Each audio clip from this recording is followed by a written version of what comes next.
I was going to Augustana. I went a year and a half. And I knew I was going to get drafted, so I didn't go back the second semester. I went down to Morels and went to work, and I caught some sickness. I thought it was undulant fever, but it wasn't. I guess it wasn't. I don't know, but it was just acted just like undulant fever. So I got out of bed to go down and tell the draft board I wasn't going on the March draft. And they said, "How come?" Because I just got out of bed today to come down and tell you that. Well, you got to go get the note from the doctor. So I went, walked back up the street 2 blocks and got the note from the doctor and then walked back. This about did me in. And I went the next month. And they got drafted into the airborne right off the bat. That wasn't so bad, except I wanted to go to the Marines, but they wouldn't take me. I had second-degree flat feet. So I went to airborne, and they double-timed my butt off all summer long. And then I put in for aviation cadets, got that, and went to the holding company at the division where I was. And then aviation cadets, they wiped out a whole bunch of people that had gone through that same thing. They sent everybody back, even some of the ones that had spent the money and bought a uniform. Was it like a washout? Yeah, Or- they just didn't need them. They all at once realized that, hey, Germany didn't have any airplanes left. And they didn't need pilots. So I tried to go back from then to go back to my own division. I couldn't get there. So I got sent to the 69th Division, hit there one day, went to first sergeant and says, "Sergeant, I want to transfer to the airborne school." He says, "Stick around, you might like us." I said, "I don't going to give you a chance to like whether I like you or not. I want to go back airborne." That's what it was for 9 months, and then I just soon be there again. So D-Day, I left that unit, the 69th Division, to go to Fort Benning, Georgia, and go to jump school. Then I finished that and got sent overseas. When I left in November or October, and one landed in November in Southampton, and then we went to England. We were there in England till Christmas Eve day. We flew from England to France because Bulge had started, and they sent us over there then to fill in the spaces of that. Well, what we did was we set up a defense on another river to keep the Germans, stop the Germans. But then the ones that were on the line fighting, they stopped him. And we got sent back up in there to Bulge, and our division was, our regiment was the right hand side of our division was the left-hand side of the 101st, which is at Bastogne. So 2 airborne divisions there. We relieved the 11th Armored when we went in there, and they had made a mistake. Up there, they were fighting for town to town, so you could sleep inside, instead of being out there in the darn cold. So they bypassed up 88 when the artillery pieces, and so we paid for that. So we had got shelled, but they were using a different kind of a fuse that's super quick, so it just touched anything and it'd go off. So it hit our barn we were in twice, but didn't come in. Just boosted shingles off the roof. And then we made an assault and got Bonnie out. We lost a company commander. He got shot from a German that was still hiding in a pile of wood or a pile of fodder or something for his cattle. And he got shot just in her neck. So then we got another commander. Then they helped carry one of them go back, and then they shelled the, where the advance company was. They shelled it, and they got two more lieutenants. So I had to go out and help them back, carry them back on the litter. And we stayed that way then for one more day, and then he pulled us out and sent us around out, and we went to a kind of around the left side of what we was doing.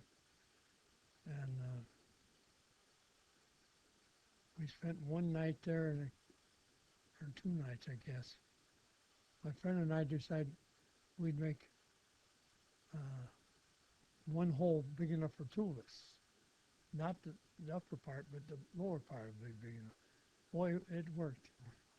We were all mud the next day. It was ground was froze so hard. Those shovels that they had weren't for that. They were for sand. Then the next day we took off and we made another assault. And we had to go to a road, and going across the field of about 40 acres, some mortar shells landed there, and I got hit with one of them. Went off right in front of me, off from here over there. And when I got up, I thought, uh-oh. I feel the blood going down my arm, so I quick got over to the side of the road where there was a bigger bank, and I got somebody to help me tie it up. Then I went back to the aid station, went back to the hospital, was there until March, and that was January, and then I got out in March. They let me out when I wanted to get out. The division was taking trucks and going back to Bridge Herb area, and the hospital wouldn't let me go. And so I had to wait and go back through the replacement depot. And then the division reorganized. We got some fillers, and so they got ready to go over across the Rhine. And we flew over that and jumped out of the planes. And 20-some aircraft to take our division, and about 12 of them got back to the base. Our plane was on fire when I went out. We had normally we jumped out of C-47, but this time we were on C-46s, so we had two lines going out. And I went out the wrong side. And two guys ahead of me, he slipped. Well, about the time the plane got hit, he got off balance and he slipped. One leg went past the door, and the other guy just put his foot in his back and kicked him out. And then he went out, and I went out, and I looked to see where our aid station bundles were tied underneath, and the parachute dropped, and they let them loose, and I looked to see where found them after I got my chute open. I opened my chute, looked, that was fine. Then I looked down where I was going, there was a barn. Looked like I was going to land on top of it, and they had tile barn, shit. And I knew that wasn't safe to land on. And a German came out of the barn, looked up at us, and he run back inside, and I said, I ain't going there. I slipped all the way to, well, you weren't supposed to hold your risers to slip that far, but I didn't let them go until about 10 feet from the ground. And I hit the ground, and my chute, there was no wind. My chute fell on top of me and got tangled up in the lines. So I cut them loose and got out, went back, started to find that bundle for the aid station. I run across one of my sergeants in a review, and he and I picked the thing up, and we had bicycle wheels to put on our litter, and we rolled all the stuff on that, and we took off. Finally, we found the captain and got rid of that stuff. Then I got sent back out to the company I was supposed to be with. And then the later on in the day, that was in the morning about 8:30 or 9. Later in the day, some B-24s came in to resupply us, and they just flying real low. We went in at 400 feet, 450, and normally they have been jumping in 1,000 feet. So we went that low, thinking those anti-aircraft guns wouldn't be good enough to well, they were used to us coming in higher, so we'd be coming in under them. And they thought it was probably a good move. Well, it worked out all right, because it didn't take long to get down on the ground. And this one 24s came in, and one of them was shot down. And I don't know if the pilot or anybody on the airplane got out of it, but I saw that plane, and it was just scattered all over. There's an engine here, and an engine, another 100 yards, there'd be another one. It just was scattered all over, so I don't know how many they lost. And then we were assigned with the British Army on their tank outfits, and we rode on their tanks. And the Germans had by that time were not organized and no resistance to speak of. And we went over across a canal. They had dropped a bridge in the river, or anyhow, the bridge is down. We went across the bridge and across to the other side, and there was a prisoner of war camp there, but wasn't anybody in it. They had evacuated those people out of there, and we didn't got to see it. It looked just like the movie showed, too, but nobody there. Wasn't no gas chambers there. So we went on looking for a self-propelled gun that was been. We were going up a highway, and there was a self-propelled German gun that was harassing us, and we didn't find him. We just went up. Pretty soon we got pinned down by a machine gun, and we had 57 recoilless rifles. We were the first unit to have them in Europe. And the guy with the gun and the ammunition got separated from the guy that had the sight. Didn't know where he was. He was behind us somewhere. So the major exec officer for the battalion, he came up and he says, "Well, can you hold it?" "Yeah, I'll hold it." He says, "I'll sight along the bottom of it and sight on that machine gun nest over there, and you put the shell in and close the breech and go ahead and fire." So he did, and he took out the machine gun nest. And we went on, kept on going. Once in a while, we would get shot at, but not very long. And till one night, we went in at Munster. We made a night assault and went up, and we getting ready to attack the town of Munster in daylight, and it had given up. There was a German come out of the town with a bicycle, carrying a message back to a little fort or military installation that we were at. And that was the first time we got to sleep in bed. We went to their dispensary and all took a bed. The water wasn't working, so we couldn't take a bath. And from then on, we didn't run across anything more. Just I got into the town of Munster. I kept looking for one of those swastika flags. Couldn't find one. But I finally found a flag. How big is that wall? It was like we had a VE flag, an industrial for excellence or something. And that's what this was similar to that, because it had a gear wheel in it, and the swastika and orange and black, German flag and swastika. And so I grabbed onto that, held on, kept it. I still got it. And my pretty soon the war was over then. So we had to guard a bunch of DPs because they were out just raising heck, Polish, and they were trying to keep them in that compound rather than any Germans. And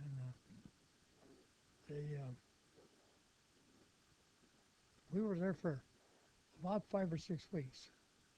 And I got a 3-day pass to Paris. Went in there and got a chance to take a bath in hot water. A whole bath instead of just partly. And I went over to the bottom of the Eiffel Tower, but I was the only one in the group that wanted to go up because the elevator was still working because it hadn't been dismantled. So I didn't get to go up. I wanted to. And then went back there, and then when the war was, they got better organized what they were going to do. They assigned a point system.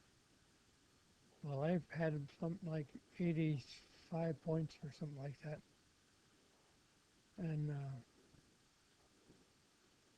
I was short about 2 points of getting rotating back to the States. And so we got lost our, we moved out of the division, went to this holding area, and we're on board ship, come back to the United States when the war in Europe, or in Japan was over with. But we were coming back to the States to go in on that invasion in Japan. We were going to jump in there. The 11th Airborne was there, and we were 13th Airborne. We were going to be fresh into that. So they gave up. We didn't have to. I talked to a fellow that was in the Marines, just fairly recently, since the war. And he said the headquarters that they had over there, somebody had painted over the battle plan that the Japs had. He says, man, you didn't miss anything when you didn't get that. He says it was such coverage that you couldn't possibly got through there. You really, we'd have lost as many men as they lost with a nuclear weapon. It wasn't those two bombs took care of it. We didn't have to go. We just stayed in the States when I got back. Come back to the States and I finished up down in North Carolina. I jumped 5 parachute jumps to qualify and 2 jumps there and then 1 across the Rhine, so 8 jumps. But I hadn't jumped from March until December. I didn't jump anymore. So that went to Camp McCall and got discharged. It was cold there too. What do you recall as the mood of the country when you were at Augustana for a while? You knew the draft was coming your way. What was the mood in the country at the time about the war? Most of the guys figured that they'd be called one way or another. Of course, the guys signed up for a Navy V-12 program, and the Army had some kind of a program too. And they signed up for it. The rest of us just thought, wait, we'll take our chances. And but everybody was pretty much in favor of it. I think it was because the Japs did such a hit a sneaky thing in Hawaii, and then there's kind of a controversy over that being sneaky or not. But some of President Roosevelt thought he knew much more than they did, and some of those admirals wanted to be out of there, and he wouldn't let them go. But they got caught in that Pearl Harbor harbor, and nothing they could do. I've been wanting to go to Hawaii, but I want to go to Arizona, and just go out on that. And but I don't think I'll make it. Have you been back to Europe since your No, service? I haven't. They had a chance to go. What was the 25th anniversary of D-Day or something like that? And a friend of mine went because his dad was in it, and he was younger than me, so he got to go. But I didn't have enough leave time nor money either one. I was working for the state of South Dakota. And they didn't pay that good. So I didn't go back. I would like to. My wife would like to go. She's Norwegian, half Norwegian, and she'd like to go back to Norway or go to Norway. I said, well, you go there. I'm going to France. But one thing about it, when we were going up in trucks up to the front where they were fighting the war in the Bulge, I looked at the hillside and there was those trees were all the limbs were off of them and everything else, but there was no fresh holes. And then I could see there was just done trenches, World War I trenches, and the connecting trenches to them. And nobody was interested in that but me. I was the only one in that truck that was interested. Then we got to our area. We stayed in the schoolhouse, and I went back to a cemetery that we had built for World War One. It was just down about a quarter of a mile, so I walked back there. I caught heck when I got back to the unit because I was the only one, and I went back to see that, and nobody else wanted to go. And so that was before we went up to the Wells. How about your family, the family who was back in South Dakota while Well, you were overseas? How did they feel, and how did you communicate with them? I wrote a lot of letters um, with my feelings that I shouldn't have. I created a problem for my mother a little bit. She got a little more worried than she was already. I didn't help it. My dad had been in World War One. He got over there. He landed at Brest, France, about 2 days before the 11th of November, and he could drive a truck. In those days, not a lot of people didn't know how to drive, but he could drive a truck, so he got a job of driving a truck, unloading supplies, and loading supplies back on to go back to the States. And my mother, I think, she tried to talk me out of going to staying in the airborne. I said, no, if we go into battle, we'll be in a shorter period of time than the regular infantry would. So I'm better off here than I would be if I was regular infantry. My mother said, well, okay, but do what you want to. But she didn't like it. She thought that fair data. They shooting at me, I'm moving, coming down, not going straight down or anything else. Very many people never get shot. And I heard one time, after that, one of the guys, a rifle bullet went through his reserve chute that was right in front of his, right like that. And that's all he says. Then he got one in his leg, I guess.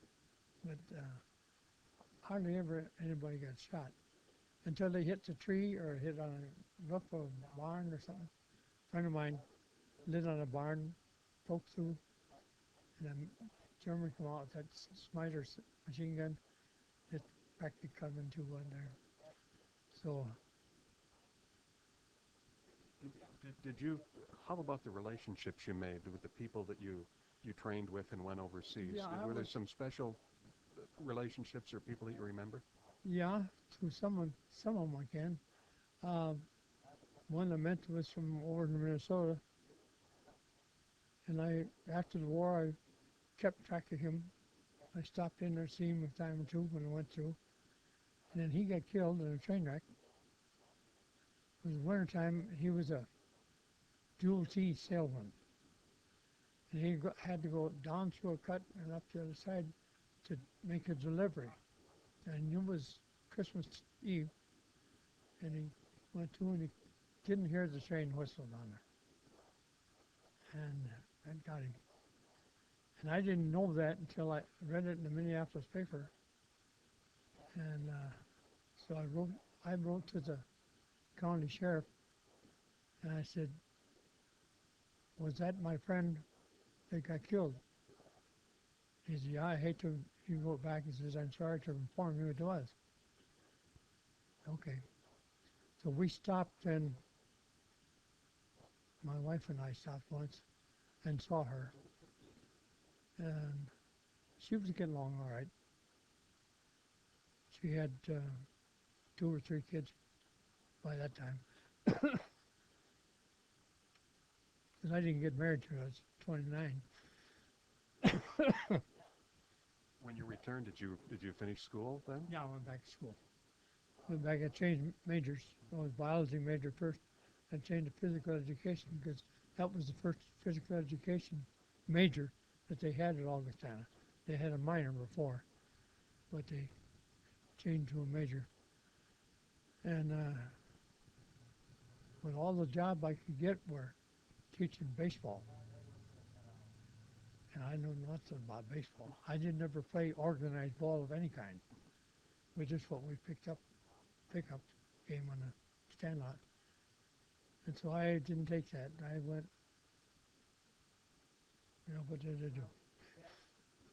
I worked for a restaurant from 10 at night till 4 in the morning.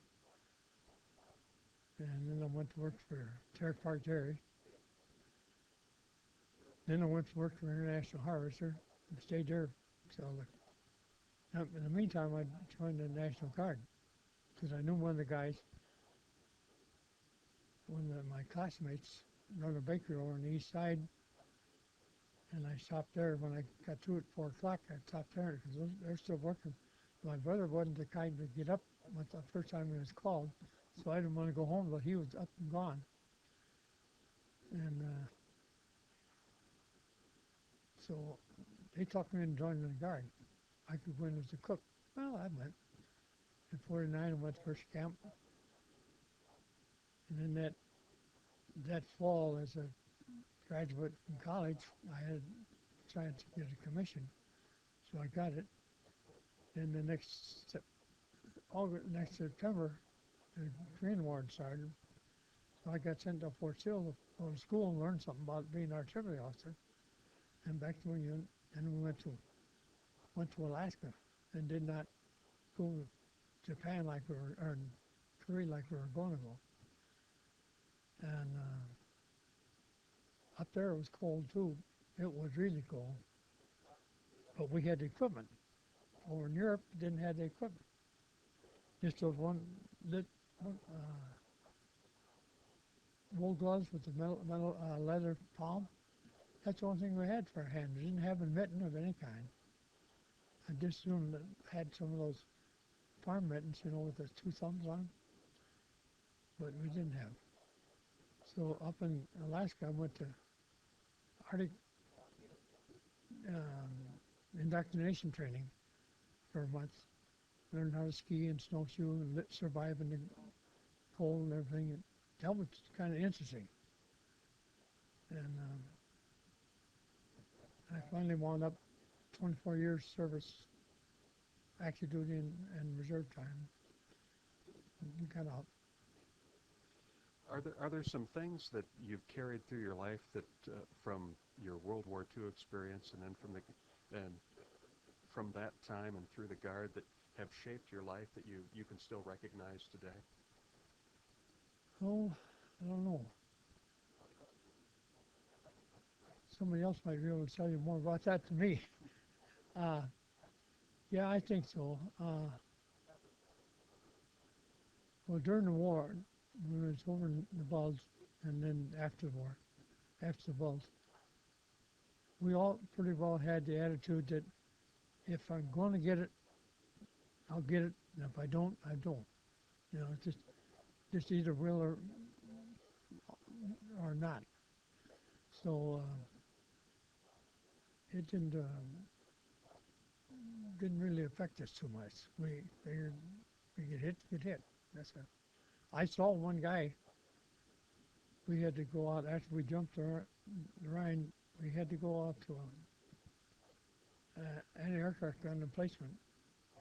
The people there had sent word that so a civilian that they would give up if somebody sent somebody out there with some kind of rank. The Germans were kind of stuck on that rank business. They wouldn't, a major or a colonel wouldn't give yourself up to a lieutenant. So we had to go out there and take that group of men. Well, while we were going out there, they opened up a machine gun that we hit the ground, and the guy ahead of me shot right through his pants, missed his leg. But I just happened to be right ahead of me and seen that. If I'd been a little more to the right, I'd have got to my leg or in my leg or somewhere. And then hole went through his holes in his pants. And so we just kept on going. And when we got out there wasn't anybody alive in there. Somebody had shot himself to run that machine gun or something. It wasn't anybody around there. He didn't come back as a prisoner. But there was a major there that had been he probably had run that machine gun until obviously we were going to take him, until he shot himself. And then we had a fellow from St. Cloud who was German, and he could speak pretty good German. And we got a hold of a German who had been wounded on the Russian front and sent back because he could no longer walk. He had a bad leg. I think he got hit in the knee. And he said he could see why we won the war, because equipment just kept coming and coming and coming and coming. So he was a barber. So I got a haircut. Well, when we jumped the Rhine, a lot of guys, particularly the Italians and some of the Irish, had mohawk cut. You know, cut not like you and I. I had one too, but I had some haircut. But they had that mohawk cut. Well, the Germans thought we were prisoners from from American prison camp because we had haircuts like that. And that didn't help the guys trying to get to the girls. But they